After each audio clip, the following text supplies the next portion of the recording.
Nicky, it looked tricky out there in terms of pure performance. What was it like?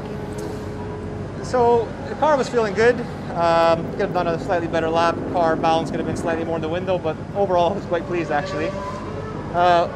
When I finished the line, I was happy, frustrated, then I got out of the car, happy again, and then frustrated again. The happy was because I felt it was a good lap, frustrated that it was very slow. I got out of the car and I saw why. I'm not sure why it is, what caused it, but I'm losing 0.6 in the straight, just in the straights, so that's easily Q2 even if I get some of that. So I don't know why.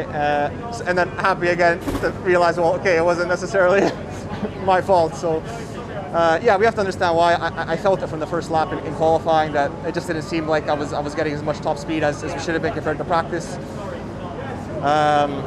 And yeah, I mean, even as soon as I finished the lap, again, I said, was I pulling as much speed as I should have been into the corners, because it just felt slower than it should be. So again, I'm not going to start guessing what it was, but I'm losing 0.6 in the straights, and that's easily puts me into Q2 quite comfortably. So I'm very frustrated, obviously, but yeah, I think car setup wise, driving wise, it was a decent job. I mean, that's quite the roller coaster of emotions to go through straight after qualifying. With the limited things that you could do to the car because it enters part firmly, obviously, do you think that means you'll have to be carrying that through the rest of the weekend? I mean, I think it's too early to say. I mean, it's difficult to know what exactly caused it. Maybe it's something that's broken. Maybe it was just not a right setting that was put in the car, which, I mean, and those things you can normally change. So we have to see. It's obviously frustrating because it should have been Q2. But with the new format this weekend, I think anything could happen.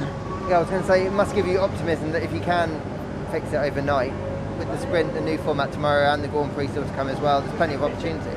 Yeah, exactly. I mean, we have 2 races to try and move forward. We also have the free practice 2 tomorrow to try and see if we can improve the issue.